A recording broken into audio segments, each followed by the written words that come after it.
Alors maintenant, un comédien, un artiste engagé, qui est aussi le porte-parole du mouvement Montréal français, Denis Trudel.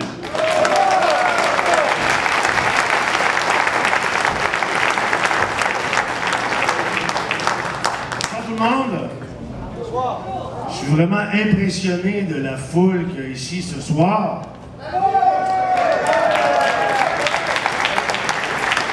Vous dites, ouais, la lutte pour le français, c'est quelque chose de dépassé. En tout cas, je ne sais pas pourquoi on irait là. Il y a rien que des têtes blanches. Ça concerne, c'est un combat de l'ancien temps, d'arrière-garde, d'avant. Soyons mondial, soyons anglais. En soi, je suis content de voir que la salle est pleine.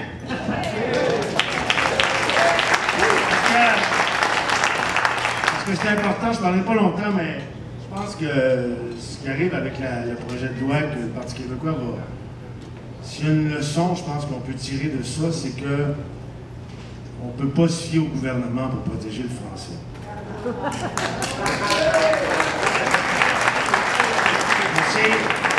On s'est battu depuis quelques années, moi je milite pour le mouvement Montréal français, on s'est battu, c'était facile avant, on avait des ennemis, tu sais.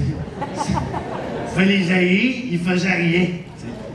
On avait l'autre bord, un parti qu'on pensait qu'au niveau de la langue, il serait là, il serait avec nous, qui écouterait ce qu'on avait à dire, puis qui ferait des choses pour lesquelles qui ont été élus pour, qui sont engagés à faire.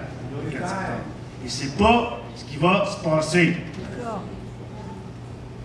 Tout n'est pas perdu, mais ce que ça nous dit, c'est que ça nous appartient à nous tous de protéger le français. C'est pas les gouvernements, c'est pas les lois. C'est à nous à être séduisants. C'est à nous, partout, au travail, au dépanneur, avec notre beau-frère, qui vote libéral.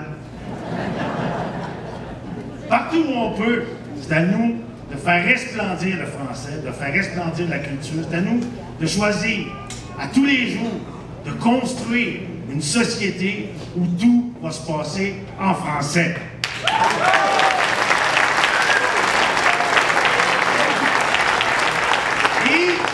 Et c'est pas si simple. C'est vraiment pas simple. Et c'est le combat le plus important. Ça se passe dans le cerveau. On a encore des cadenas dans le cerveau qui nous empêchent. On l'a vu par exemple par rapport à l'école, l'anglais intensif en 6e année. Moi j'ai des jeunes enfants. À l'école où je suis, ça arrive seul. Eux, même si le gouvernement a décidé de surseoir à ça, ils vont laisser les écoles choisir. Je sais déjà que dans mon quartier, les parents vont être là au conseil d'établissement dans un mois pour dire « Nous, on veut que nos enfants deviennent bilingues à 13 ans. Nous, on veut qu'ils soient bilingues à 4 ans. » Ça va être un dur combat pour peut-être avoir un emploi bilingue quand ils vont avoir 16 ans, qui va leur permettre d'être meilleurs, avoir accès à l'anglais qui nous amène vers un nirvana économique. Non, mais c'est vrai. Non, mais c'est vrai. On a encore ça. On a encore ça. L'anglais, c'est comme si ça avait encore une portée, genre, que ça nous amenait plus haut. C'est encore la langue du gagnant. C'est encore la langue du possédant pour une partie de la société québécoise. Puis ça, c'est débarrassé de ça. C'est pas simple.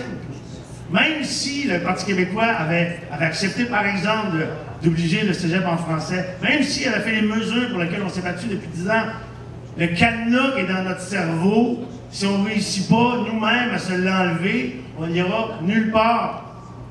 Au Québec, en ce moment, les anglophones de souche, ils sont 8%. Il y a même des démographes qui les mettent à 5%. Ils intègrent 50% des immigrants. Nous, on est 80, mettons 78, 9, on intègre 50% des immigrants. On a besoin d'avoir un doctorat en mathématiques appliquées pour comprendre que c'est fini déjà. C'est terminé. C'est mathématique. On est 80, on en intègre juste la moitié. Parce que le combat, c'est l'immigration.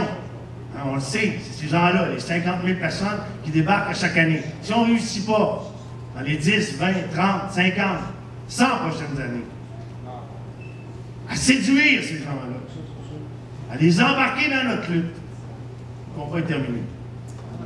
Il n'y aura pas un gouvernement au monde, avec toutes les lois du monde, qui pourra empêcher ça. C'est à nous tous Je sais, parce que moi, je le vis au quotidien. J'ai des amis qui côtoient des anglophones, qui sont toujours en train de leur parler en anglais. Même dans des situations où ils ne seraient pas obligés. C'est même pas au travail. C'est dans les loisirs. Ils se soumettent à cette espèce de langue-là. C'est des gens qui n'ont aucune raison autre que cette espèce de rapport dominant-dominé qui est resté là depuis 200 ans, que la plupart des Québécois n'ont pas encore réussi à se débarrasser. Je nous souhaite que ça arrive. D'ailleurs, en passant,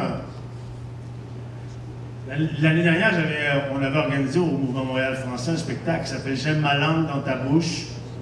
Peut-être certains ont entendu parler, on avait fait ça au Lion d'Or, pour essayer d'amener les gens des communautés culturelles, leur présenter notre culture, pour essayer de la montrer de façon séduisante, pour dire « Adoptez pas le français parce qu'on vous le dit dans une loi, adoptez le français ». Employer une expression très française, parce qu'on est les plus hot.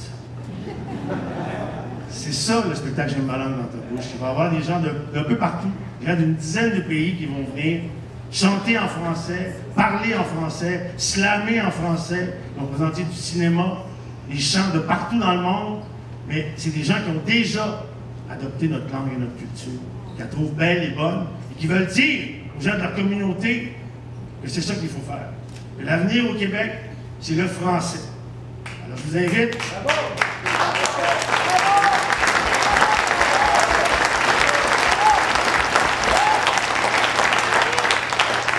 Je vous invite nombreux le 6 avril au Lion d'Or. Merci, bonne soirée!